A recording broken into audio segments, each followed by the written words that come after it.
Hello, everybody, and welcome to Grey History, episode 34, The Brunswick Manifesto. In the last episode, we witnessed Paris lurch dramatically closer towards insurrection. The insubordinate fédérés settled in the capital. The radical sections established a de facto government in the town hall. Leading revolutionaries renounced the Constitution of 1791 and embraced cries for a second revolution. In this episode, we'll continue to follow the key events in Paris, focusing on three developments in particular. Firstly, the arrival of more fédérés. Secondly, the coordinated action of the Parisian sections as they collectively embrace the idea of dethronement. And finally, the declaration of the infamous Brunswick Manifesto, a document that is not only controversial for its substance, but one that is absolutely shrouded in grey history.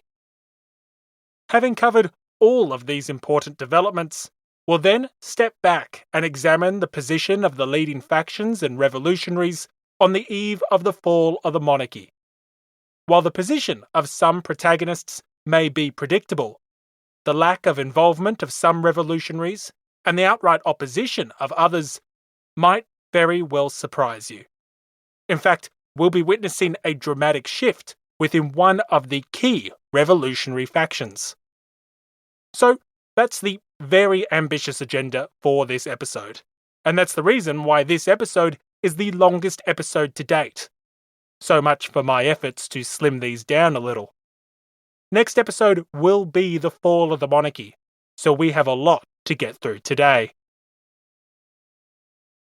Now, before we get into it, we have a few things to discuss. Firstly, a reminder that accompanying the next episode, I would like to release a question and answers episode answering all your questions about events, people, debates, up until and including the fall of the monarchy. Thank you to everyone who has sent in questions, but we all know that you can never have too many questions on the French Revolution. Some of the questions I've received so far include what I think would have happened if Louis had successfully escaped France in mid-1791, and which singular event cost Louis the most in terms of his public popularity. So please, do send in all your questions. Now, to help get those creative juices flowing, I do have a thank you present for everyone who sends in a question. If you send in your question before mid-September, when you send it in, you can also tell me which of the 3 episode extras for this episode you would like to hear the most. There's 3 great episode extras for this episode, and if you send me in a question, I'll send you a restricted access link to whichever episode extra you nominate. So, don't wait, send in your questions. You can send them in on Facebook, on Instagram, on greyhistory.com, or just open up your podcast app, scroll down to the show notes for this episode, and click the Contact Me link. Remember, when you send in your question, also tell me which of the episode extras you'd like to indulge in, and please send in those questions before mid-September. Of course, Grey History is only possible with the support of those listeners who go above and beyond to help sponsor the podcast. And so, a huge thank you to all the Patreon supporters of the show. This includes the new virtuous citizens Adam, Peter, Mark, Dirk, Nerida, Aaron, and Melly. Another huge thank you to the new true revolutionaries, Roxandra and Michael. A shout out to William and Xavier, who increased their pledge, and a humongous thank you to Brian, who just went rogue and created his own super generous pledge. I really was speechless for a good day or two. A special call out to the magnificent champions of the people, Jeffrey, Cynthia, George, and Erlang, for their ongoing support as well. Now, this month, the rewards and benefits have gone through a bit of an overhaul, along with the various tiers. Going forward, all Patreons will have access to all episode extras, all bonus episodes, all behind-the-scenes content, and an ad-free feed. All patrons can also vote on the topics of future bonus episodes, as well as access a new detailed episode guide, which is live as of this episode. In that episode guide will be a range of additional facts, quotes, perspectives, and images to help unpack all the content of this episode. For this episode alone, there is roughly 30 minutes of bonus content in episode extras, which are essentially little mini episodes exploring ideas or events relating to the contents of the main show. There's also already 2 full-length bonus episodes available exclusively to Patreon supporters, and the third one, on science during the Revolutionary era, is currently in the works. So, if you're enjoying Grey History, if you'd like to support Grey History, you can help the show produce more regularly and more consistently while accessing all this bonus content for as little as $2 per new episode. That's roughly half a cup of coffee. Of course, if you stop listening to the show in the future, you can cancel your pledge at any time. But by becoming a Patreon supporter, it's essentially a way to make a small tip to the show every time a future episode comes out. Unfortunately, mainstream podcast apps aren't like Uber, where you can seamlessly tip your audio driver at the end of the show. And so I can't stress enough that this really is the best way to help me gain access to more research material, to produce more regularly, and to unpack more of history's ambiguities, nuances, and lessons. So, to gain access to more than 30 minutes of bonus content for this episode alone, as well as to gain access to all previous and future bonus content, please do support the show on Patreon. There are links in the show notes and on the website. And it will only take you 2 to 3 minutes to make a meaningful difference to one of your favourite independent history podcasts. Finally, a big thank you to everyone who has helped the show by sharing it on social media, telling friends and family, and leaving written reviews. I really appreciate you going out of your way to share the show to others who enjoy history that isn't oversimplified or superficial, and I'm really grateful for your ongoing help. Anyway, that's enough from me, so let's get into the longest episode yet.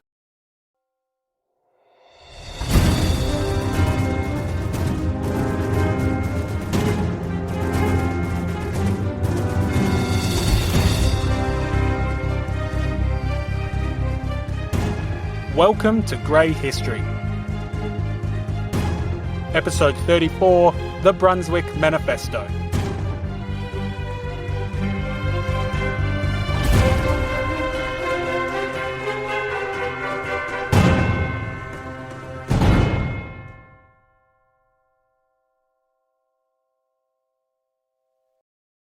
On the 20th of June, 1792, a Parisian mob burst into the chambers of power.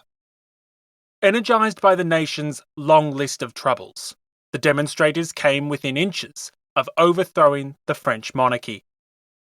With the king literally cornered in his palace, and with the assembly occupied by disorderly protesters, the people of Paris could have commenced a second revolution, if through no other means than a sharp blade or a sudden gunshot. But the key word there was disorderly. When the demonstration of the 20th of June had been organised by the subordinate leaders of the city's radical clubs and sections, its goal was intimidation, not insurrection.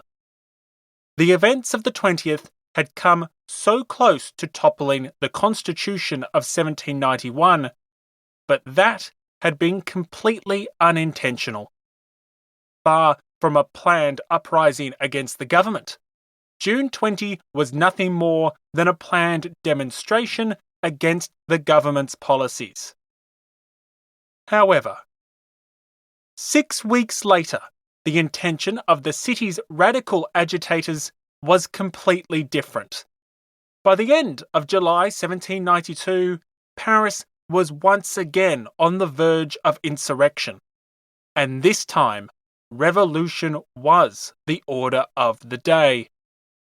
Since the infamous demonstration of June 20, France had abruptly lurched closer to a second revolution. The nation had been mobilized in the face of foreign invasion.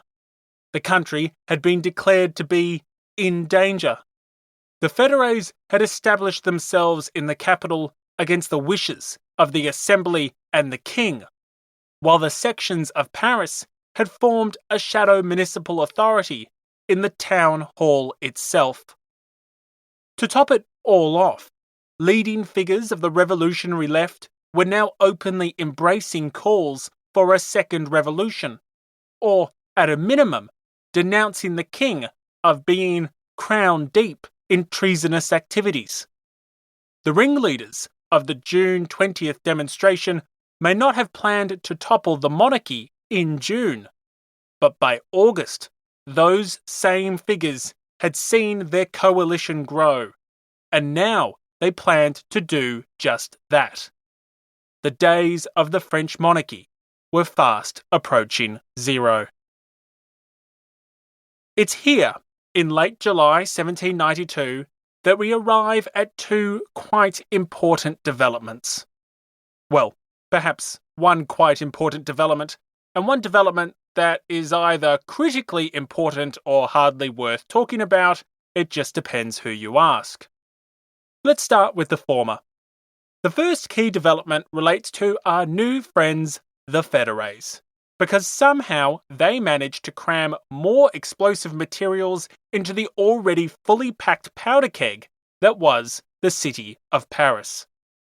On the 25th of July, around 300 fédérés arrived from the northwestern port of Brest. These patriotic volunteers were joined by another 500 or so fédérés from Marseille on the 30th of July. The arrival of these two groups is critical, as both groups were of radical disposition and very much intended to remedy the situation in the capital. How radical, I hear you ask?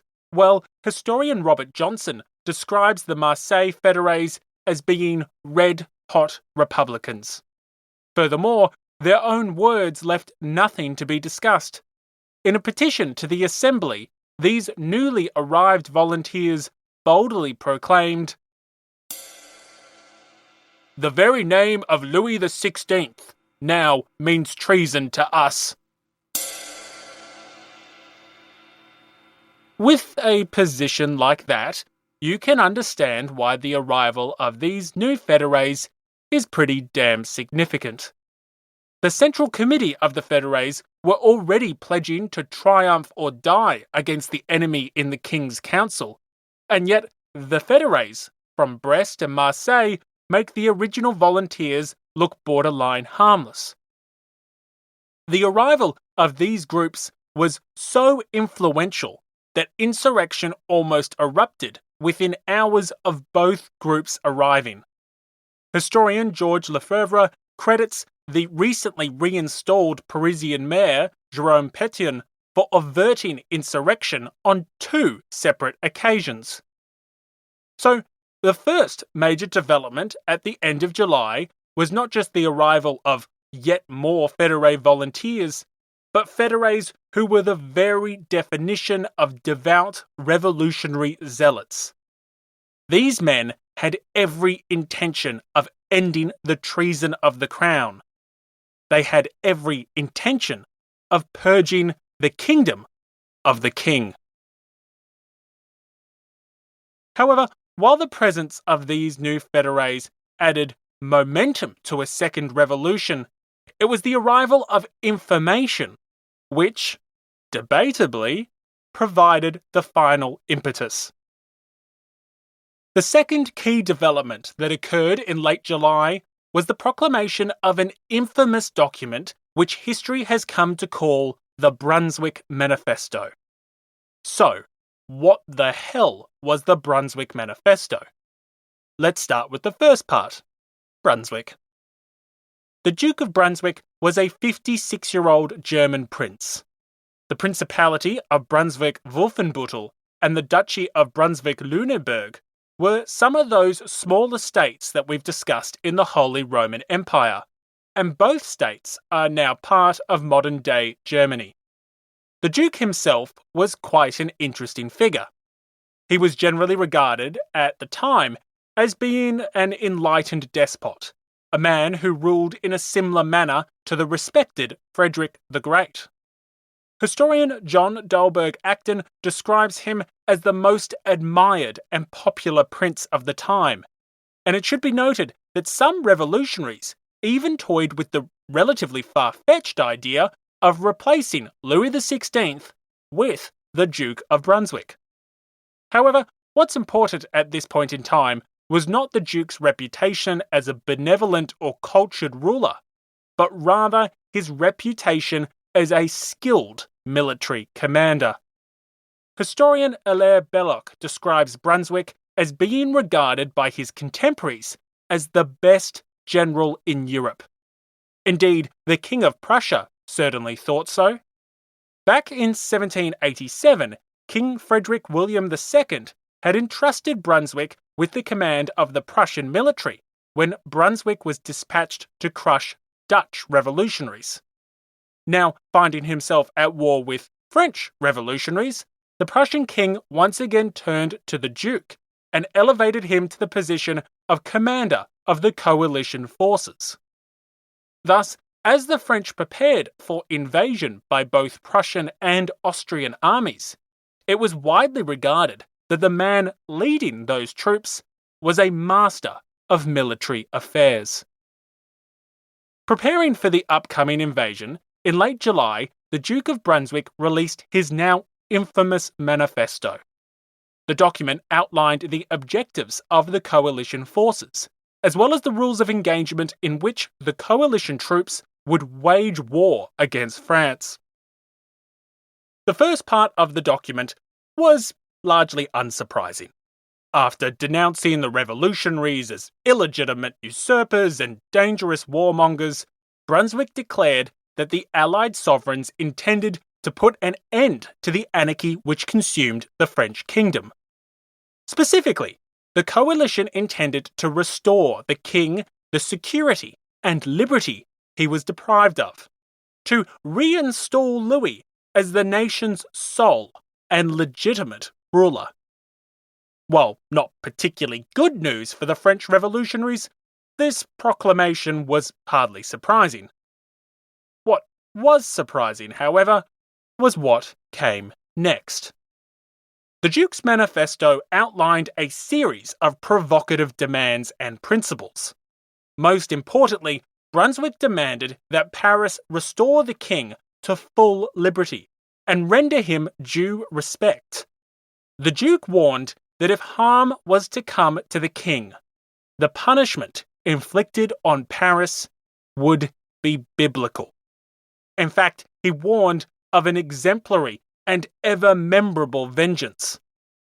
Here's a snippet of the declaration.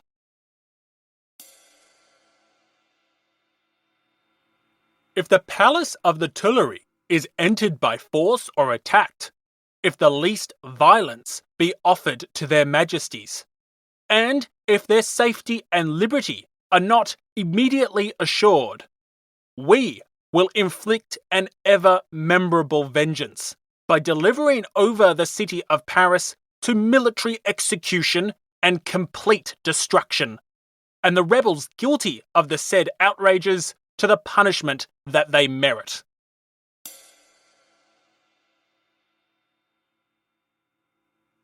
An ever-memorable vengeance, military execution, complete destruction. That is what awaited the people of France if they even thought of touching a single hair of the King of France. Which, I must admit, does kind of remind me of Liam Neeson's character Brian Mills in the action movie Taken. I mean, fair warning, I'm going to digress here, but you can kind of take Liam Neeson's words and put them into the mouth of the Duke of Brunswick, and you pretty much get the Brunswick Manifesto. Let me see if I can get the lines right here. I have a very particular set of skills. Skills I have acquired over a very long career. Skills that make me a nightmare for revolutionaries like you. If you let my Louis go now, that will be the end of it. I will not look for you. I will not pursue you. But if you don't, I will look for you. I will find you, and I will kill you. My terrible reenactment aside, if you haven't seen the movie, that will make absolutely no sense. But if you have seen the movie Taken, I think you'll agree that the Duke of Brunswick was more or less the original Brian Mills. Anyway, I have well and truly digressed as per usual. Having warned of a vengeance that would never be forgotten, Brunswick also announced a series of measures which further emphasized the coming bloodshed. It was declared that the inhabitants of towns who dared to oppose coalition forces would instantly be punished as rebels with the full rigor of war. Not only would they be put to the sword, but their houses would be demolished or burned. Furthermore, any National Guardsman unlucky enough to be captured would be treated as an irregular and instantaneously shot. No mercy would be granted, no pardons would be issued.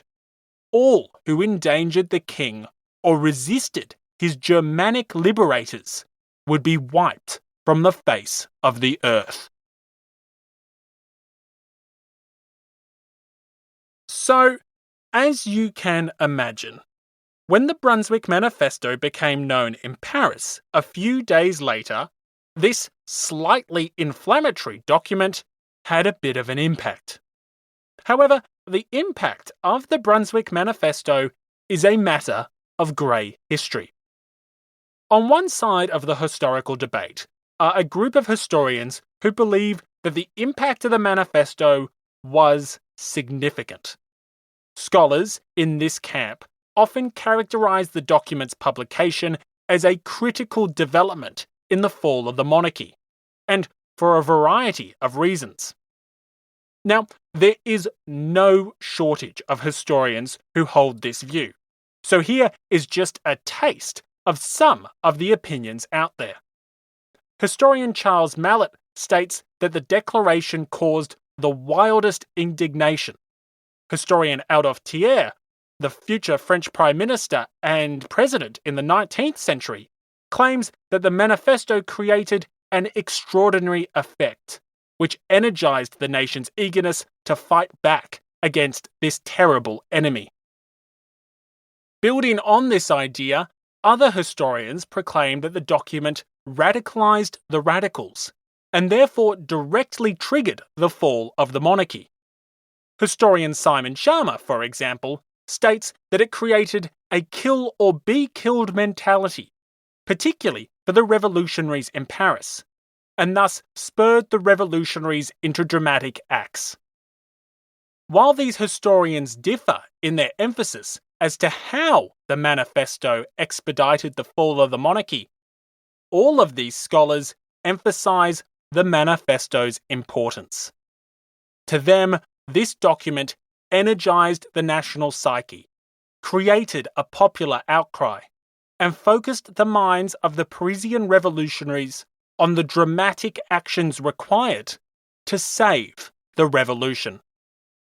Collectively, these views are summarized neatly by historian Francois Mignet, who records his version of the document's impact. Mignet very much subscribes to the idea that the declaration created a near universal outcry of patriotic anger and rage.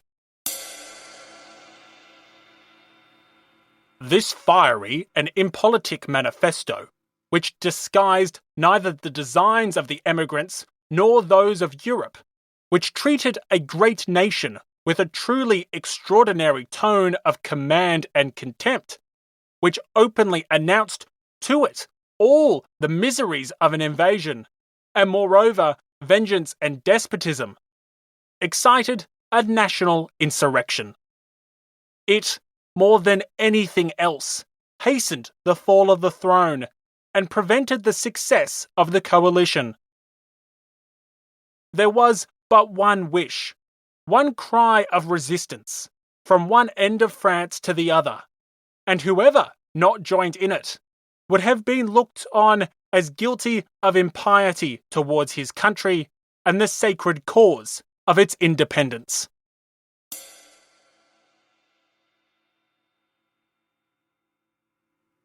So, one camp of historians portray the Brunswick Manifesto's impact as significant. So significant that in order to discuss the fall of the monarchy, one has to discuss the Brunswick Manifesto, which seemingly triggered it. However, other historians question this popular narrative, which has long surrounded the controversial document.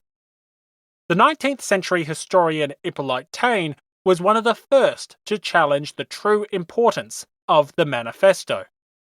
Relying heavily on primary sources, Taine concluded that the manifesto spurred no notable public response. Neither Hebert nor Robespierre wrote about it in their publications, and the conservative journalist Mallet Dupin noted privately, "The threats which it contains do not disturb the progress of intrigues of constitutional or Jacobinical proceedings." Dupin, who had played a role in the document's creation, had every reason to overstate its importance and its impact. And yet, he was hardly positive about its influence. Instead, the journalist noted that the manifesto produces no sensation whatsoever. People laugh at it. Only the newspapers and their readers are familiar with it. The mass know nothing about it. Nobody fears the coalition nor foreign troops.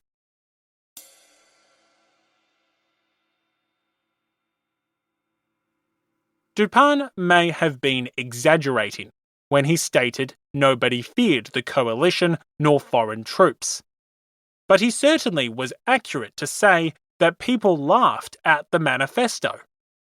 Broadsheets tried to make fun of the declaration, depicting the document to be nothing better than toilet paper. Elsewhere, copies were burnt in ceremonial bonfires of patriotic defiance. For a document claimed by some historians to be critical to triggering the fall of the monarchy, there is evidence, such as Dupin's remarks, that brings this into question. Historian Elizabeth Cross, who has written extensively on the manifesto, certainly doubts the claims which emphasize the document's importance, and summarizes the perspectives of those who share her view. Yet there is ample reason to be skeptical about the manifesto's importance in these radicalization narratives. Mobilization, both in the war and of opinion against the king, began long before the manifesto was issued.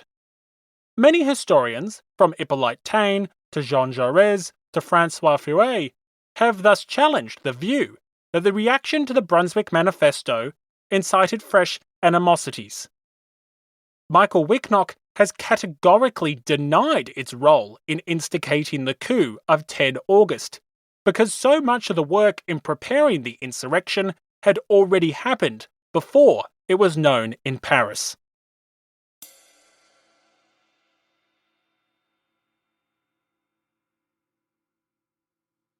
So, while a group of historians think the Brunswick Manifesto was critical in triggering the insurrection which brought about the fall of the monarchy, another group of historians question its impact, and others outright repudiate it had an impact at all. In later years, the Duke of Brunswick himself had some very firm opinions as to the document's importance, and that, as well as just who came up with the idea to threaten fire and brimstone upon the French people, will be the topic of an episode extra for this episode. Hot tip: the most admired prince in Europe may not have had much to do with the document which infamously bore his name, and its origins are, well, let's just say, a little unusual. By the start of August 1792, the monarchy had just days to live. With at least several thousand fédérés now gathered in the capital, with the Brunswick Manifesto promising an ever-memorable vengeance, and with the leaders of Paris's radical cohorts readying themselves for revolt, a concerted attempt at a second revolution was a matter of when, not if. It's here that we rendezvous with the sections of Paris. In the last episode, we witnessed several important developments within the city's sections. Firstly, the sections had begun to sit in permanent session, with some of the more radical sections repudiating the distinction of active and passive citizens and embracing universal male suffrage. For example, not only did the sections grant passive citizens the right to vote in sectional assemblies, but they also granted them the right to join the National Guard. Naturally, actions like these energized members of the Parisian sans-culottes, who, at least in some sections, could now deliberate and participate in the very active work of the city's most revolutionary bodies. This was no small thing. Historian François Furet stresses that the admittance of passive citizens was critical to the work of the sections, a key development in progressing the insurrection and the revolution by strengthening the sections' links to the sans-culottes. The decisions of the sections also influenced the actions of the Legislative Assembly. The Assembly stopped short of embracing universal male suffrage, but it had taken a significant step closer towards that policy by declaring that all men who fought in the War of Liberty would receive the rights of active citizens. The sections also influenced other decisions of the Assembly, including the Assembly's decision to distribute pikes and other weapons to passive citizens. Most importantly, however, we saw the establishment of a shadow government in the Hôtel de Ville, that is to say, the town hall itself. Paris already had a municipal government, but the sections established their own correspondence committee, which usurped much of the official authority's legitimacy. Officially, this new committee would allow Paris to prepare its defences from the coming assault on the capital. Realistically, however, this shadow municipal government was now in a position to prepare its own assault, an assault on the Tuileries Palace. It's here, at the end of July and the beginning of August, that we continue to see the sections of Paris pushing the revolutionary agenda. On the 31st of July, the section of Montconseil informed the city's clubs and sections that the nation found itself in a dangerous crisis, one which required radical solutions to overcome. Proclaiming quite literally that one should forget the law in order to save the nation, the section declared that it no longer recognized Louis XVI as king.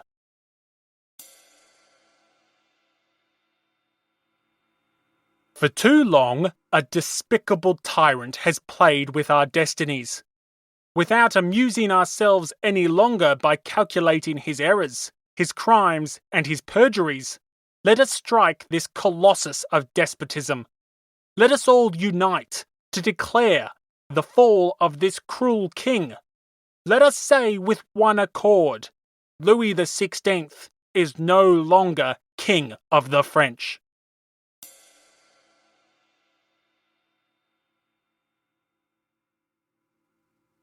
In this extraordinary assertion of both popular sovereignty and sectional autonomy, the section of Montconseil had boldly declared that it no longer recognized Louis and called upon others to do the same.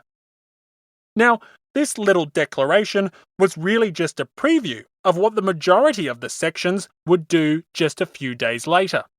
But I do want to unpack the symbolism of this event. This here is a prime example of the tension that increasingly existed between direct democracy and representative democracy, between the political autonomy and moral authority of the sections and the autonomy and authority of the nation more broadly. I mean, this action by an administrative unit of Paris was quite extraordinary. Imagine if the Second Ward of Washington, D.C. announced that it no longer recognized the President of the United States, and then proceeded to lobby the other wards and Congress to remove the President from office through any means necessary. That is more or less what's happening here when a section of Paris states that it no longer recognizes the king and declares that the law must be set aside for the benefit of the nation. Now, sure, that comparison shouldn't be taken too literally. It's by no means perfect. For starters, in 2021, Washington, D.C. only represents about 0.2% of the population of the United States, whereas Paris would have been the city of the country, with only 8 urban centres existing with a population above 50,000 in the entire country, and Paris sitting somewhere between 650 and 700,000 people. Still, Paris would not have exceeded about 3% of the population of France. So we're still talking about a fraction of a fraction boldly asserting that it had the right to opine on matters of national significance. And this tension between the sections and the assembly, between Paris and the nation, is going to become critically important. After the fall of the monarchy, the sections will wield immense power, and a critical debate will exist as to whether the will of the people is akin to the will of Paris. Interestingly, the Legislative Assembly moved to declare the Montconseil section's decree illegal in early August, a clear rejection of the idea that a Parisian section had any right to interfere in constitutional matters. However, interfering in constitutional matters was the guilty pleasure of Paris's sections. 4 days after the bold announcement of the Montconseil section, a petition was passed to the Legislative Assembly, backed by more than 3/4 of the city's sections. Led by the Parisian mayor Pétion, and potentially energized by the recent news of the Brunswick Manifesto, the petitioners proclaimed that Louis XVI was the first link in the counter-revolutionary chain. Accordingly, the king must be deposed. Interestingly, the petitioners then went much further. The petitioners not only proposed to the Assembly the king's removal, but the king's replacement.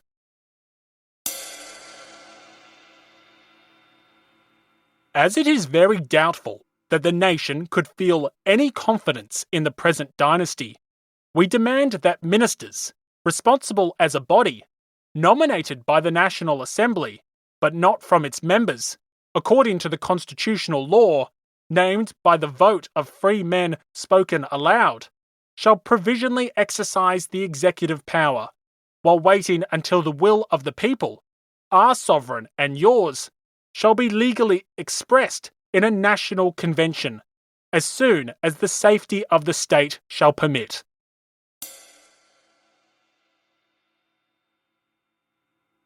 Now, in the last episode, I explained that some revolutionaries were using calls for a second revolution and a national convention as a way of calling for a republic without saying the R word itself. The demand that we just heard from the section's petitioners is a perfect example of this. After all, if one's goal was a republic, dethroning King Louis was just the first of many steps. The petitioners proclaimed that the nation had no confidence in the present dynasty. That assertion naturally rejects King Louis XVI, but it also rules out the young heir to the throne as well. Furthermore, in repudiating the entire dynasty, the revolutionaries were also disavowing the king's popular cousin, the Duke d'Orléans. Orléans had long been broached as a possible replacement to Louis, but here the petitioners were rejecting Orléans as being both the regent for the young heir, as well as becoming king in his own right. So, if the petitioners were demanding King Louis XVI's dethronement and rejecting the entire Bourbon dynasty as well, what were the constitutional alternatives? Tellingly, the petitioners hardly suggested importing a foreign king, such as the Duke of York, or even the Duke of Brunswick, as had been suggested by the French press prior to the Brunswick Manifesto. Now, importing a foreign king for political purposes may sound like an odd concept, but that's more or less what the British did in the Glorious Revolution of 1688. Although, to be fair, the Dutch stadtholder William III was the blood relative of the deposed King James II. Steering back into French history, the omission of any other candidates to the French throne was deliberate. In rejecting the Bourbon dynasty, in omitting the possibility of a foreign dynasty, and finally in proposing the establishment of an executive power consisting of a council of ministers until the National Convention could determine a new constitution, these revolutionaries were essentially proposing a republic. They were just doing so without saying as such. Despite this petition being backed by 40 of the city's 48 sections, the Legislative Assembly was hardly willing to play ball. Over the next few days, the Assembly continued to resist the encroachment of these sections in constitutional matters. From the perspective of the Assembly, these were issues for the nation, not the sections of Paris. The sections, however, continued their advance. Leading the charge was the section of Causvar. On the 4th of August, just one day after Pétion had petitioned the Assembly to install a council of ministers as the executive power, the section proclaimed that if the Assembly failed to act, the people would do so themselves. The section of Causvar set a deadline of 11 p.m. on the night of the 9th of August. If the Assembly had not granted the people their rights and justice, that is to say, if the Assembly had not deposed the king within 5 days, then at midnight the tocsin would sound and insurrection would be proclaimed.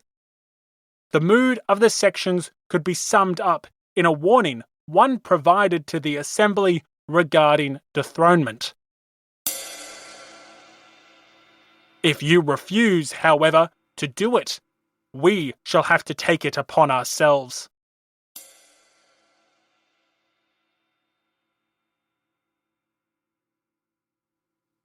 With a deadline for dethronement set by the radical sections of Paris, this is where we will be pausing our narrative. The fall of the monarchy on the 10th of August 1792 will be the topic of our next episode. Before we get to that, however, we need to reintroduce and re-examine the positions of a range of revolutionary protagonists and factions.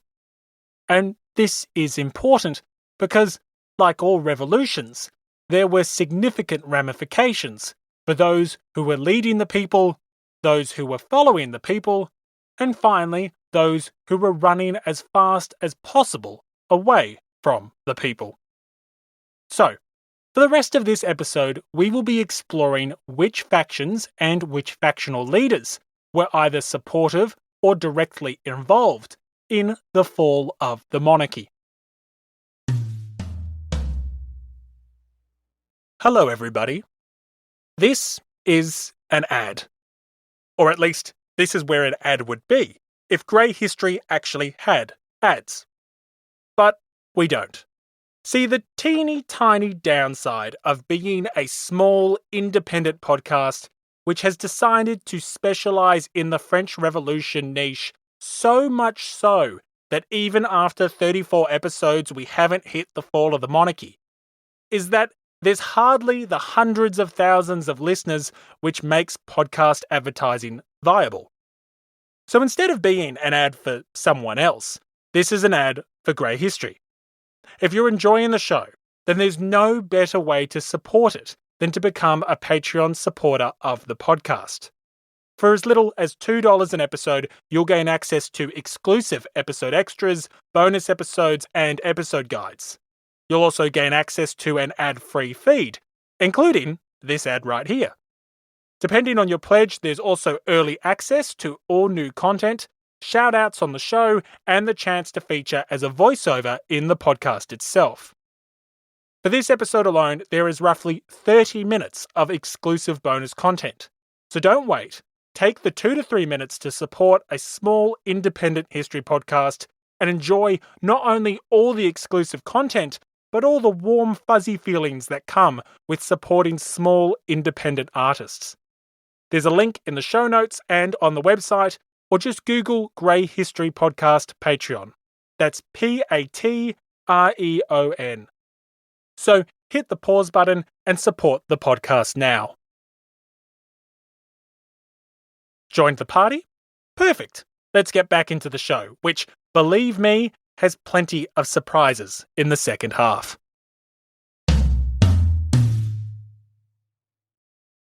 Let's start with a faction which was most certainly not about to lead the insurrection of 10 August 1792, and that's the Feuillants. To recap, the Feuillants had established themselves as their own independent club when they split from the Jacobins just weeks after the flight to Varennes in mid-1791. The Champ de Mars massacre, which occurred the day after the club's formation, helped to cement the division between the Feuillants and the Jacobins, as did the Tricolour Terror, which occurred in the final months of the National Assembly. For some time, the Feuillants were led in part by the triumvirate of Antoine Barnève, Adrien Duport, and Alexandre de Lameth. Barnève was the most notable of the three, but the young politician had retired from public life after the National Assembly was dissolved and the Legislative Assembly took its place. Another leading Feuillant who had not retired from public life was, of course, the Marquis de Lafayette. Although his public image had diminished since its peak in 1790, Lafayette was still perhaps the most influential man in the country. When we last checked in on Lafayette, he had left his troops on the frontier in late June, while he attempted to compel the Legislative Assembly to take drastic measures in the wake of the demonstration of the 20th of June. Not only did Lafayette want the ringleaders punished, but he also wanted many clubs and political societies closed down. Furthermore, the general was privately considering how he could use his armies to curb the radicalism and excesses of the capital. That scheming had not dissipated, and throughout July 1792, Lafayette had continued to try to enlist royalist elements of the army to help the king escape Paris. All of this came to naught, but the point here is that Lafayette, and the Feuillants more broadly, were most certainly not about to bring about the overthrow of the monarchy. Lafayette may not have been acting in a way which was faithful to the Constitution, but he was acting in a way which was faithful to constitutional monarchy.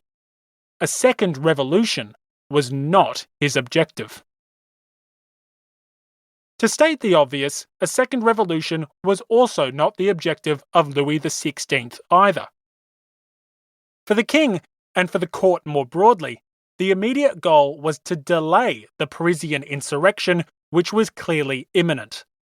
The court hoped that if it could just buy enough time, then, in a few weeks, the Duke of Brunswick would reach Paris and liberate the royal family from captivity. And I do mean buy time literally.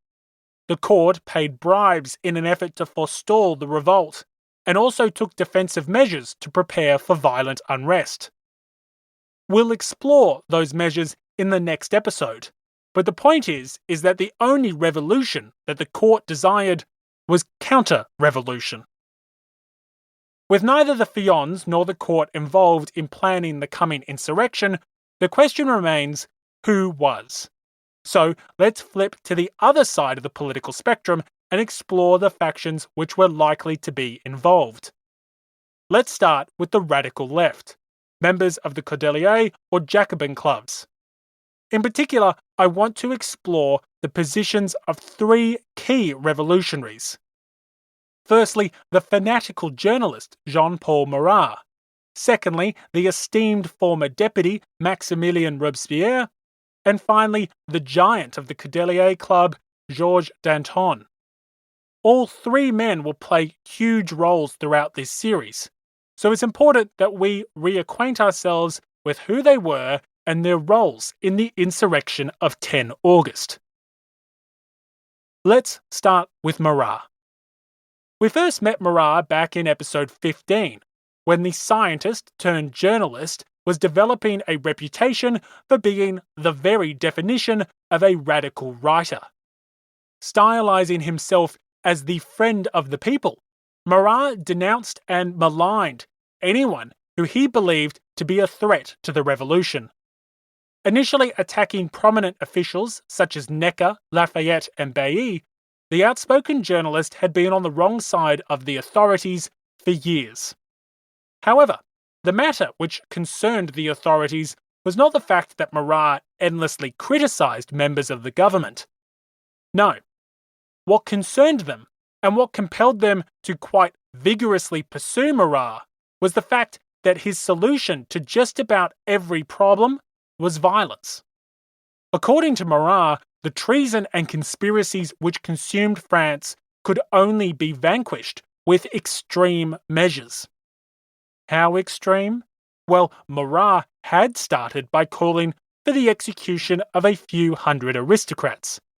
But, as time passed, these radical remedies only became more bloody. As threats to the revolution increased in 1791 and 1792, Marat's demands rose as well. Soon, the solution was not the death of hundreds, but thousands, and then tens of thousands, and eventually hundreds of thousands. Marat was openly calling for the mass slaughter of aristocrats.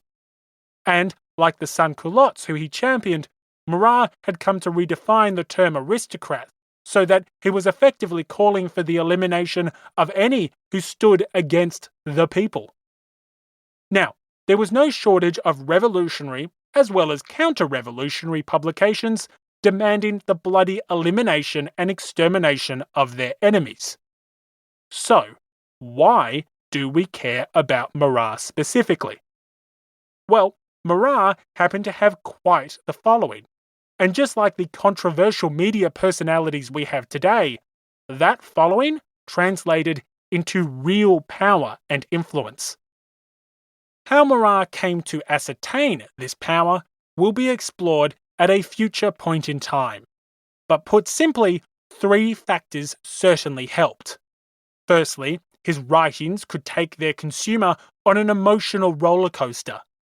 Fear, panic, anger, and rage oozed from the paper into the reader, and Marat was undoubtedly a talented wordsmith. Secondly, Marat had predicted a number of key events, including the King's escape attempt in June 1791, as well as the disastrous state of the war. These accurate predictions helped turn Marat from rambling curiosity into a revolutionary prophet. Finally, Marat had long positioned himself as a champion of the people, and in consistently writing on their behalf, in tirelessly lobbying for policies popular amongst the Parisian sans-culottes, Marat naturally acquired quite a loyal following amongst the city's working people. We'll explore all of this in future episodes, but in short, by mid-1792, Marat had risen to considerable prominence and wielded real influence in certain radical sections and political societies. So, how does all of this tie into the insurrection of 1792? Well, surprisingly, it doesn't. Well, it kind of doesn't. It's a matter of grey history. Marat undoubtedly supported the insurrection against the throne, but at the time of the insurrection of 10 August 1792, Marat was in hiding. Always angering the established authorities, Marat was currently being pursued for his latest seditious writings. Marat had recently been calling for the soldiers to murder their traitorous generals. And as you can imagine, in a wartime situation, such calls prompted, just a slight reaction from those in charge of the war effort. A war effort which already had no shortage of problems. So Marat was in hiding up until the fall of the monarchy, and therefore historians don't really know the extent he played in the events of the 10th. Marat certainly played a major role in the controversial events which followed the fall of the monarchy, and through his journalism he contributed to the atmosphere in Paris which facilitated the insurrection. However, the role he played in the insurrection itself is debated. His biographer, Ernst Belfort Bax, claims that Marat was still in concealment from the authorities, while historian Gaetano Salvemini offers a less flattering picture, claiming the friend of the people was hidden in his cellar, prepared for defeat, and only emerged when victory was assured. Those that imply he played a more active role note his Cordelier Club acquaintances, who did play prominent parts in the insurrection, but the truth of the matter is largely unknown. However, with the removal of the established authorities in mid-August, Marat will be able to come out of hiding, and thus he's about to become one of the most famous revolutionaries in history. So, if Marat's not going to lead this thing, what about the man who Marat had championed as the incorruptible? What about the individual who Marat called to be made dictator? What about Maximilien Robespierre?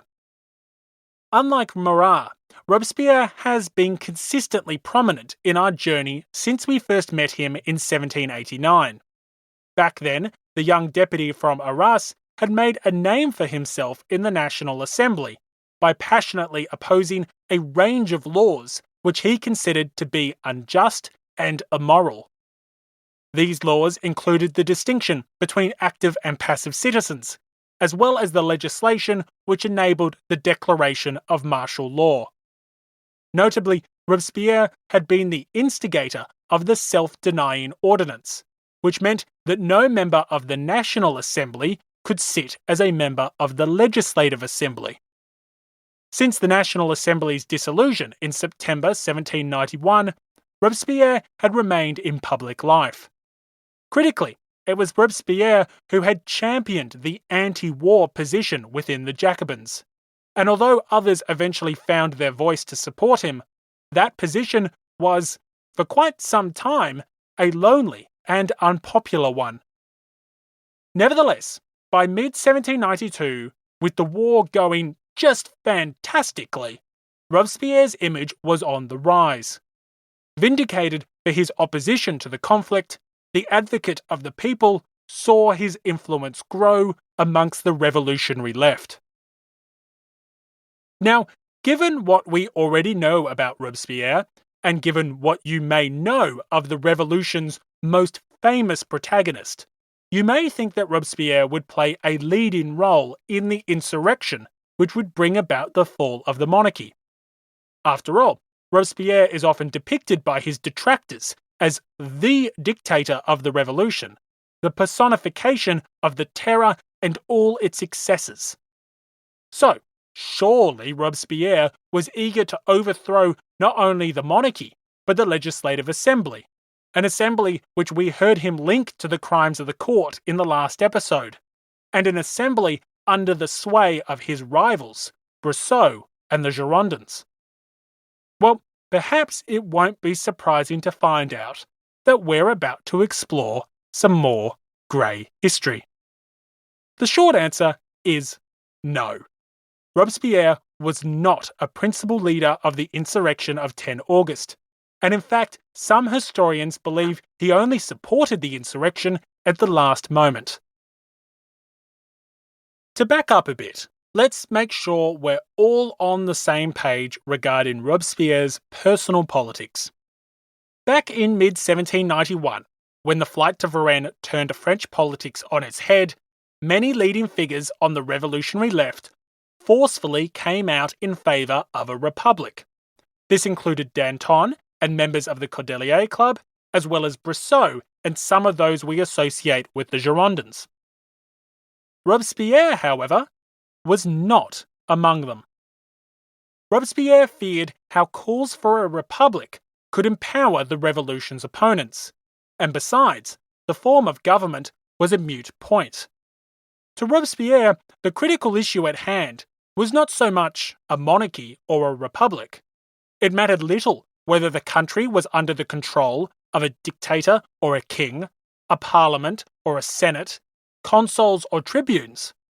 What mattered, what truly mattered, was the abolition of tyranny, the protection of the rights of citizens, the principles of justice and morality. The form of government was irrelevant so long as civil, social, and political equality was secured for all citizens. As Robespierre proclaimed, "I would rather see a popular representative assembly and free and respected citizens with a king than a people enslaved and degraded under the whip of an aristocratic senate and a dictator. I do not like Cromwell any better than Charles I." So, Robespierre was no die-hard Republican, and in fact, throughout 1792, Robespierre took measures against a possible French Republic. It was no coincidence that he chose the name The Defender of the Constitution for his publication. And although the publication enjoyed little popularity, Robespierre's stance was clear.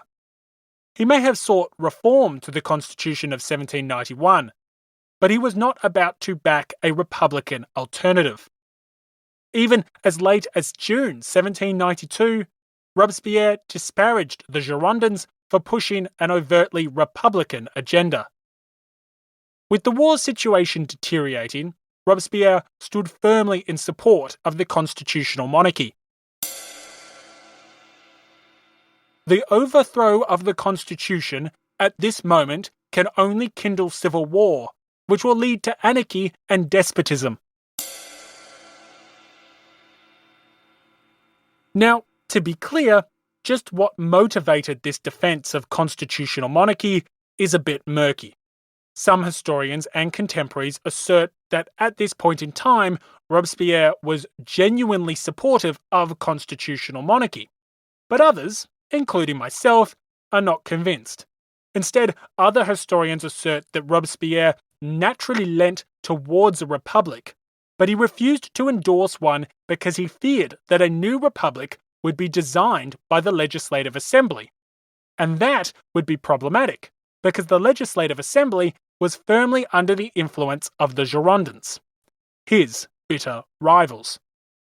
Robespierre believed that any republic crafted by Brissot and his allies would not favour the interests of the common people, and therefore he was hardly about to embrace calls to revise the constitution if it meant empowering those he deeply distrusted. Lending credibility to the idea that Robespierre probably leaned towards a republic, but was wary of how its creation could hamper the revolution, is the fact that many of his role models were in fact republicans. A student of history, Robespierre was well versed in the republics of antiquity, and he idolised the likes of Brutus and Cato the Elder. So Robespierre may have had Republican sympathies, but the point remains. Even by mid-1792, he was no vocal champion of a French Republic, and that presents a bit of a problem. Ascertaining precisely when Robespierre truly embraced the idea of a second revolution is a little difficult, and determining when he came around to the idea that a second revolution could and should be obtained through violent insurrection is even more challenging. What we do know is this. Throughout July 1792, Robespierre continued to be wary of insurrection. Cautious by nature, Robespierre knew that a failed insurrection would be bloody, brutal, and potentially fatal to the revolution. Lafayette was clearly looking for a reason to turn his armies on Paris, and Robespierre deeply distrusted the motives of the general. Combine that with the impending foreign invasion, and a blunder by the revolutionaries could be disastrous. Yet, as the mood in Paris moved towards insurrection throughout July, so too did Robespierre. We heard from him in the last episode in mid-July, when he linked the crimes of the court to the assembly, and implied that the deputies were implicit in the king's treason if they failed to act in the interests of the nation. Furthermore, some historians also claim that Robespierre was active in coordinating and organising the activities of the newly established Central Committee of the Fédérés. Just how involved Robespierre was with the Fédérés in mid-July is disputed, but critically, it's on the 29th of July that Robespierre firmly pinned his colours to the mast. The influential Jacobin called for the deposition of the king by the Assembly and the establishment of a new convention elected by universal male suffrage. For Robespierre, the election of a new convention was key. Morally, it was the right thing to do. All men would be given the right to vote, and the people's will would determine the fate of the nation. Practically, it had its benefits as well. Robespierre was wary of any insurrection which would empower the Legislative Assembly, an assembly under the influence of Brissot and the Girondins. Calling for a convention to replace the Legislative Assembly thus neutralised the threat of a Girondin-led legislature unilaterally remaking France. So, by the end of July, Robespierre was openly in favour of a second revolution, and historian Peter McPhee, who has written extensively on Robespierre, claims that he moved in favour of insurrection once it became clear that it could be interpreted as an expression of the people's will. However, the point here is that Robespierre did not lead public opinion. He followed. Likewise, he will not lead the insurrection itself. Marat criticised Robespierre for growing pale at the sight of a sabre, and Robespierre's contribution to the actual overthrow of the king was quite limited, if any. Some historians believe he helped to harmonise and coordinate the platforms of the Central Committee of the Fédérés and the Central Correspondence Office of the sections. But if he did do this, that's the extent of his influence. Like Marat, his enemies claimed that he hid in a cellar during the critical hours of the 10th of August. Thus, the revolution's most famous Republican certainly supported the insurrection, but he played a surprisingly little, perhaps even negligible role in the fall of the monarchy. So, having covered Marat and Robespierre, and having found supporters but not leaders of this insurrection, let us finally turn our attention to a giant of the revolution, the famous Georges Danton. We first met Danton back in episode 17, when we introduced the radical Cordelier Club. Throughout 1790 and 1791, the Cordeliers had been a radical thorn in the side of the National Assembly, as well as the municipality of Paris. Critically, in the wake of the flight to Varennes, Danton, along with other leading revolutionary figures, had pressed for not only dethronement, but the establishment of a republic. The result was that this Mirabeau of the mob had to go into hiding as the Tricolour Terror established itself after the Champ de Mars massacre. Throughout 1792, Danton had come to find an anti-war position, and like many of those heavily tied to the sections and the clubs, came to see himself as a champion of the people's interests. Energetic and courageous, Danton, far more so than Robespierre and Marat, was willing to embrace a physical contest with the established authorities. Before we get into Danton's influence on the 10th of August, it's noteworthy his considerable influence on events leading up to the insurrection itself. Historian Francois-Alphonse Hollart credits Danton with playing an outsized role in convincing the fédérés to remain in Paris after the Fête de la Fédération of 1792, and thus holds partial responsibility for a critical ingredient in the monarchy's fall. A little more than a fortnight later, it was Danton's section which helped to push the admittance of passive citizens into sectional assemblies, which in turn helped to push the Legislative Assembly into taking steps towards removing the distinction altogether. Finally, at this time, Danton was the deputy procureur of the Paris municipal government, and it's argued by some historians that he used his official capacity as a member of City Hall to help establish and empower the Central Correspondence Committee of the sections. Since the committee would go on to take key steps to weaken the monarchy's ability to defend itself, as well as to strengthen the position of the fédérés and pro-revolutionary Parisian National Guard units, once again Danton's influence was no small matter. However, the question I really want to get to here is what role, if any, did Danton play in leading the events of the 10th of August? And the answer here is, you guessed it, disputed. There is a minority of historians who play down Danton's influence on the day's events, instead focusing on Danton's associates and other members of the Cordelier Club. Like Marat and Robespierre, these historians imply that Danton only emerged once victory had been all but assured, or perhaps played a minimal role in the overthrow of Paris's municipal authority. This view, however, is drowned out by the significant number of voices who in fact argue that Danton was critical to the day's events.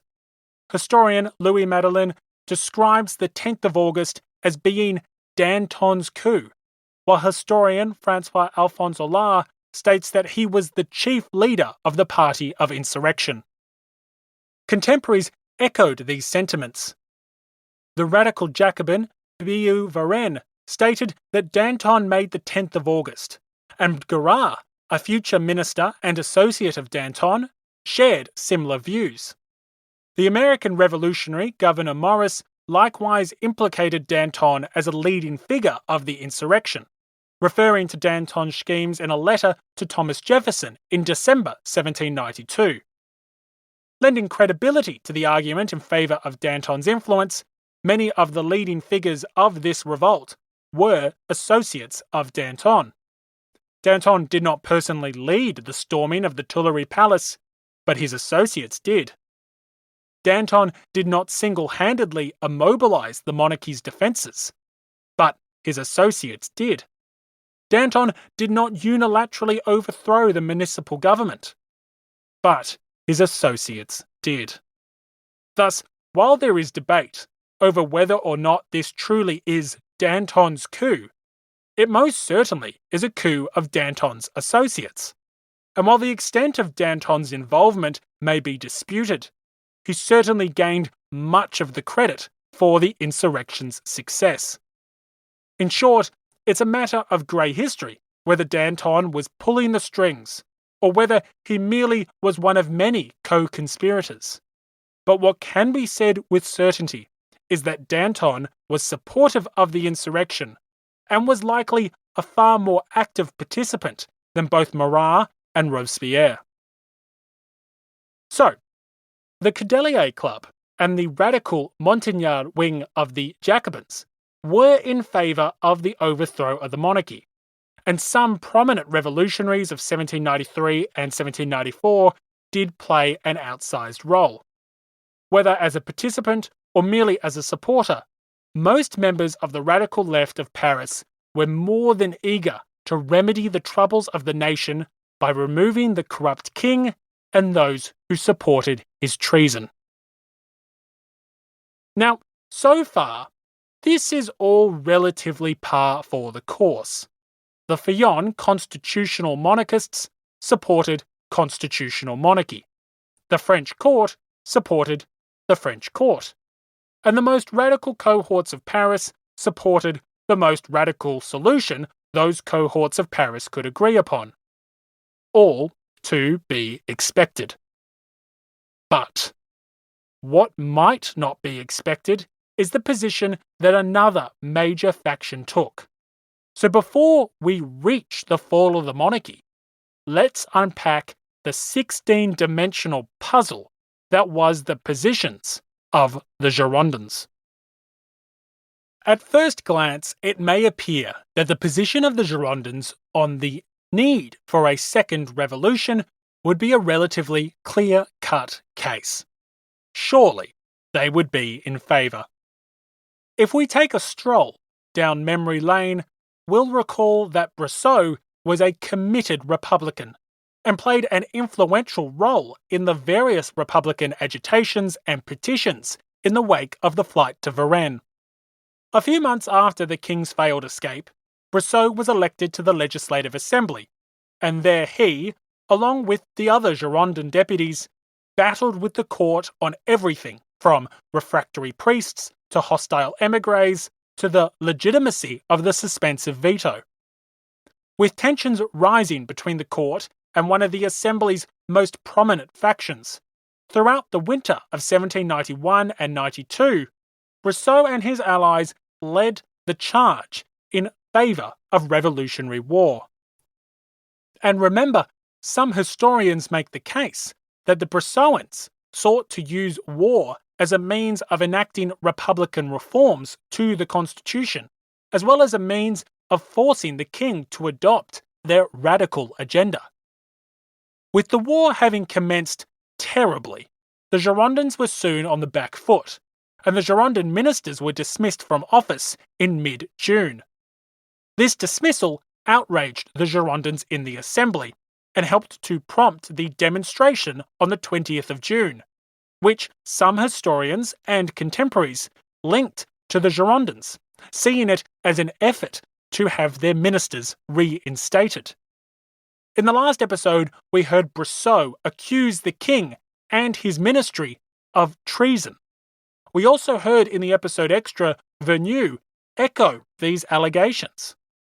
Given their long-held republicanism, and given their accusations of treason against the crown, surely the Girondins were ready to remove Louis, even if that meant insurrection. Surely they agreed with their Jacobin counterparts that in order to save the nation, a second revolution had become a necessity.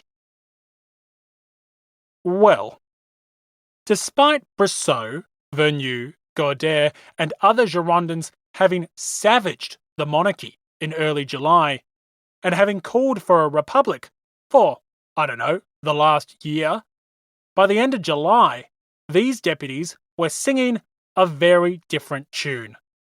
On the 26th of July, the Girondin deputy Gaudert made a surprising remark while addressing petitions relating to dethronement, stating that the king might still save the country and his crown, provided he took the necessary measures. But if Gaudet's remark was surprising, Brissot's actions were astonishing.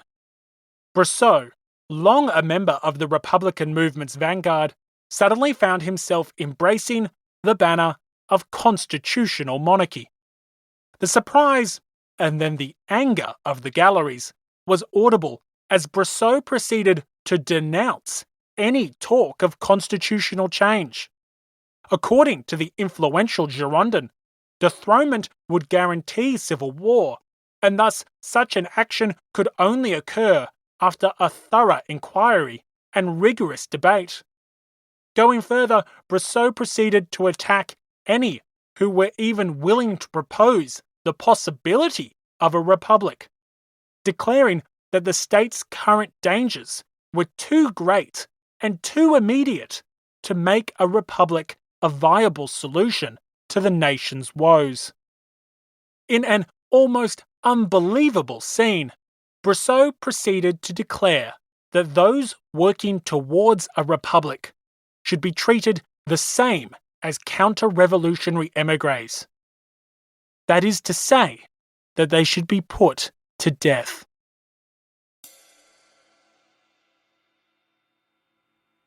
If this party of regicides exists, if there are men who would be capable of establishing the Republic now, on the wreckage of the Constitution, the sword of the nation should descend upon them, as upon the active supporters of the proposal for 2 chambers, or the counter-revolutionists of Coblentz.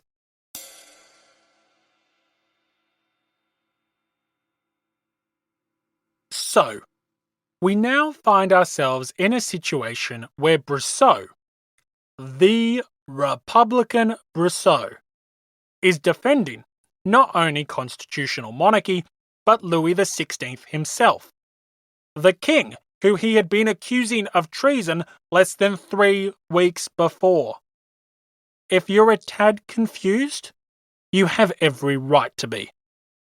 And just to add another confusion cherry on top, now let me inform you that some members of the Girondins had opened secret negotiations with the court, hoping to have their ministers reinstalled in return for averting the coming insurrection.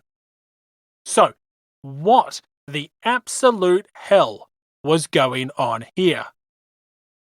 Well, we're about to wade into some very deep and very murky grey history.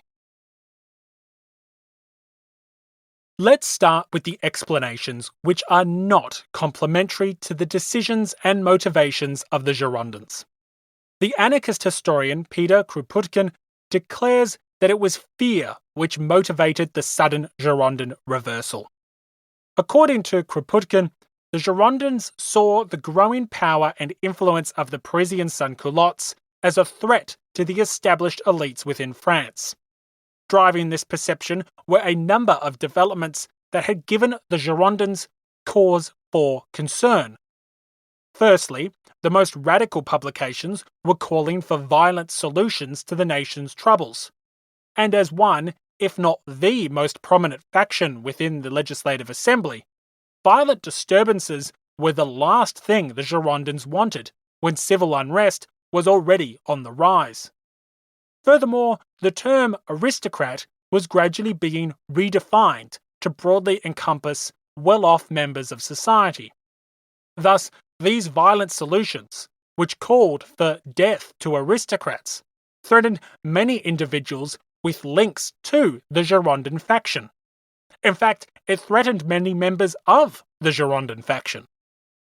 Secondly, the sans-culottes and their advocates were adopting an increasingly radical economic agenda. While the Girondins were sympathetic to the hardships of hunger, commodity shortages, and inflation, calls for price maximums and death penalties for speculators and hoarders were not acceptable to many of the free market-orientated Girondins. Finally, although universal male suffrage was supported by the Girondins, other political demands of the sans-culottes and their allies were most certainly not. We'll explore in future episodes the ongoing friction between legitimate and illegitimate expression, and the conflict between representative and direct democracy. But in short, the Girondins were generally wary of the unrestrained direct democracy that was advocated by some of Paris's most radical clubs and sections. So, as the Girondins observed their surroundings in mid-1792, they saw rising civil unrest, an increasing threat to property rights, challenges to individual liberties, and calls to reform the political system, which looked dangerously close to the tyranny of the majority. In other words, the Girondins saw problems. Plenty of them. The proposals and policies of the developing popular revolution would have made their stomachs turn. Thus, historian Kropotkin labels the Girondins as the party of the statesmen, and here he boldly claims that these bourgeois statesmen were petrified of the coming People's Revolution. It was their fear of a popular revolution, a revolution which would touch upon property, their fear and their contempt for the people, the mob of ragged wretches.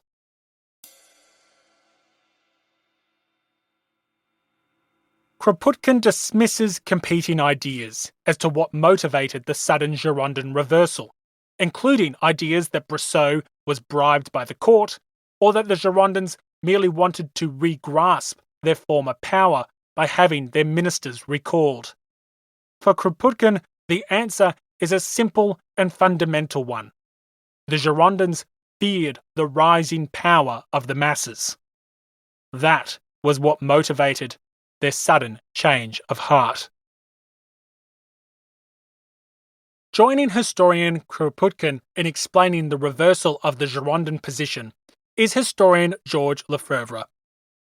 Now, historian Lefebvre is someone who is generally considered as belonging to the Marxist school of historians, and thus, like Kropotkin, this means he tends to view the revolution primarily through the prism of class conflict. It's here that I'll issue an official correction. As a listener pointed out a few episodes back, I accidentally referred to Kropotkin as a Marxist, which he was not. He was a socialist, an anarchist, and an anarcho-communist, but he was not a Marxist. Now, from the point of view of French Revolution historiography, both Marxist and anarchist interpretations have a lot of similarities. And one day I will do an episode dedicated to the revolution's various schools of historical thought. But now is not then, so please just excuse my mistake.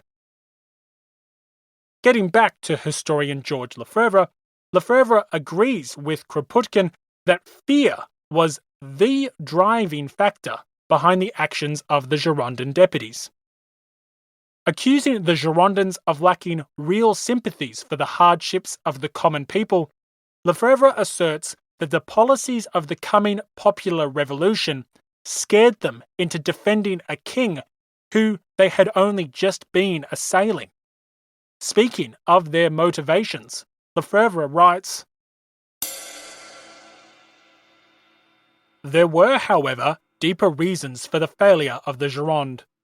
At heart, these statesmen felt little more than distant sympathy for the sans-culottes, and the thought of insurrection terrified them because they foresaw that, unless they remained masters of the situation, private wealth would be endangered, just as the Feuillants had been predicting, and perhaps private property as well."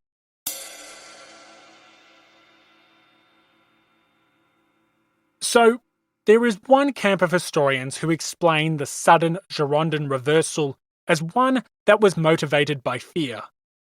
According to these historians, the bourgeois Girondins feared that an insurrection may deliver Paris, and therefore the country, into the hands of the Parisian sections, clubs, and most importantly, sans-culottes. Once in those hands, a range of policies restricting property rights and individual liberties could be enforced, such as a maximum price on goods and the death penalty to those deemed speculating or hoarding food supplies or other basic commodities. Now, before we get into alternative points of view, particularly from those historians who don't emphasize class conflict to the same extent as Lefebvre or Kropotkin, it's worth noting that there is reasonable evidence to back up this line of thinking. Vergniaud, for example, often regarded as the great orator of the Girondins, wrote extensively at this point in time, and no shortage of letters exist where he expresses his genuine angst regarding the state of affairs. Vergniaud wrote that the nation was living in a state of continual agitation, and he routinely expressed his concerns of the unrest which ailed France. While he was sympathetic to the popular outrages caused by the king's vetoes over legislation he championed, he also feared that such sentiments could accelerate developments and escape the control of the constituted authorities and the rule of law. Vergniaud wasn't the only Girondin that shared these concerns. You may recall that the former Interior Minister Rollin managed to get himself fired because he informed the king that without a drastic change in course, he feared the nation could be consumed by civil unrest and anarchy. These are just two examples, but there is considerable evidence backing up the claims of historians who depict the Girondins of being fearful, or at the very least, incredibly concerned, that the civil unrest afflicting the country could exponentially increase, especially if an insurrection toppled the constitutional authorities. In such a scenario, chaos would ensue, and from the ashes of constitutionalism, the worrisome popular policies of the sans-culottes and their allies could very quickly become reality. Furthermore, civil war would become a certainty. Yet, this is by no means the only angle in which these events have been interpreted. Historian Bertha Gardiner states that the Girondins were motivated not so much by fear, but by theory and ideology. According to Gardiner, the Girondins, ever the statesmen, were unwilling that the Republic should owe its origin to violence. Thus, as a result, Brissot and his allies were prepared to give support to the throne on the condition that Louis assented to make the executive dependent on the legislature and to restore the Girondin ministers to office. Historian Hippolyte Taine shares similar views, stating that the Girondins preferred to subdue the king, but insists that they were more than willing to rule without him if they could not rule through him. Historian Taine writes, "They are quite willing to retain the king on his throne, but on the condition that he shall be a mere puppet, that he shall recall the patriot ministers, allowing them to appoint the Dauphin's tutor, and that Lafayette shall be removed. Otherwise, the Assembly will pass the Act of Dethronement and possess themselves of the executive power."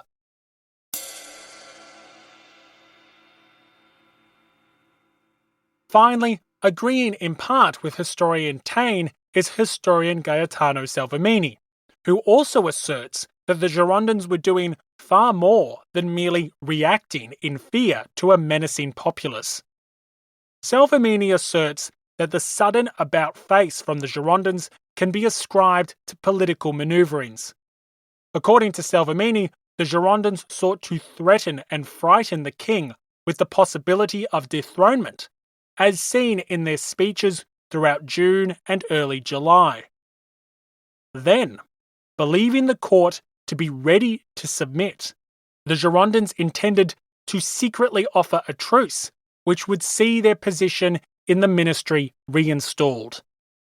Once they controlled both the assembly and the ministry, the Girondins planned to save the country and prosecute their nemesis on their left and right, namely Robespierre and Lafayette. In short, Salvemini states that the Girondins were not primarily motivated by fear, but by their belief that they could save the country, if only the king would let them. If threatening dethronement was the best way to browbeat the king into submission, then that's the course they would undertake. Salvemini writes,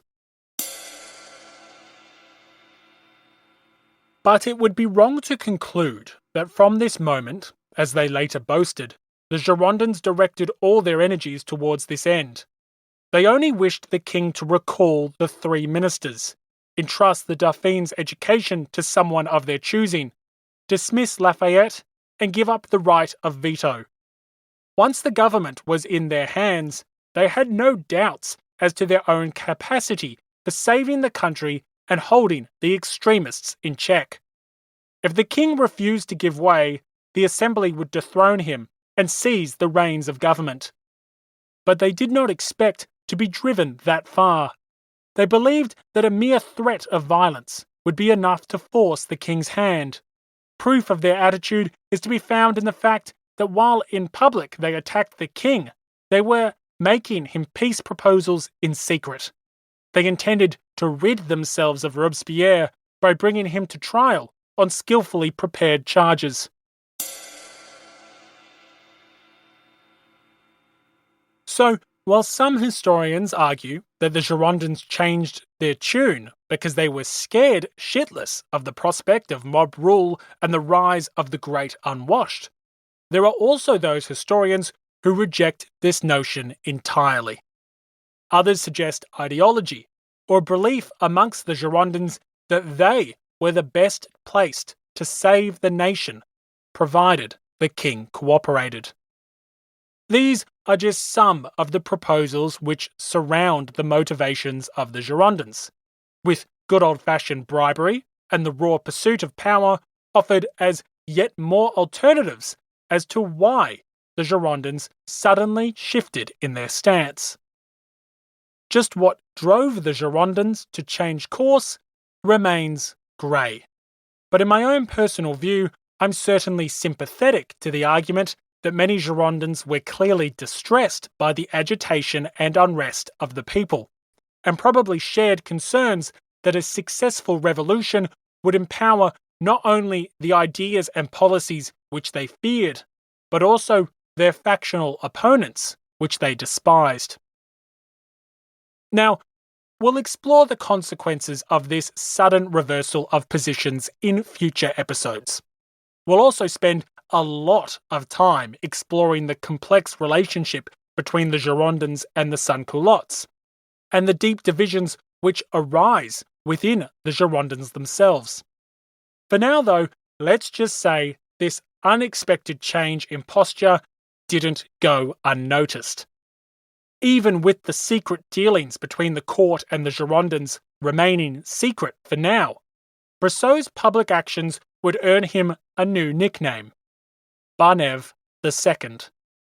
That's of course a reference to the fact that Barnève was one of the most radical members of the National Assembly, before proceeding to cooperate with the court and more or less lead the Fillon faction in the wake of the Champ de Mars massacre. And if you think about it, what we're really witnessing here is a shift which we've already seen countless times in our series. The transformation of revolutionary to reactionary. Meunier, Mirabeau, Lafayette, Sieyès, Barnève, Duport, the Lemaitre brothers, and now the Girondins. Once again, the most radical and revolutionary voices have shifted, and suddenly find themselves with a new home on the turbulent political spectrum that was the French Revolution. As it relates to the Girondins, this shift certainly had consequences. Consequences which we'll be exploring for the next dozen or so episodes. Most immediately, Robespierre, who already suspected the Girondins of secretly betraying the revolution, became even more convinced that Brissot and his allies were in league with the court and traitors to the nation of France. Thus, the divisions within the Jacobin Club hardened further. Divisions which were already nearly unbridgeable between the Girondins and the Montagnards. Before we move on, I'll note that there will be 2 episode extras relating to everything we just discussed. The first episode extra will be an exploration of the secret dealings between the court and the Girondins, because there's a bit of a Han Solo and Greedo situation here where there's debate over who shot first. And by that, I mean who approached who to engage in these secret discussions. In that episode extra, we'll also cover some of the contents of these secret communications. In the second episode extra, I'll be providing some further background on the factors which powered Murat's popularity and influence. Both of these episode extras, along with the one exploring the surprising origins of the Brunswick Manifesto, are available for all Patreon sponsors of the show. Having now covered the position of the Girondins, we have a far better idea as to the political manoeuvrings of each major faction on the eve of the insurrection of the 10th of August. The Feuillants and the court sought to avert revolution, but given their conflicting goals, the two camps could hardly work together. One sought to salvage a revolution increasingly on rocky ground, while the other sought to knock it over entirely and wind back the clock to 1789. The Montagnards were in favour of insurrection, although their most iconic leader, Robespierre, likely played little to no role in the insurrection itself.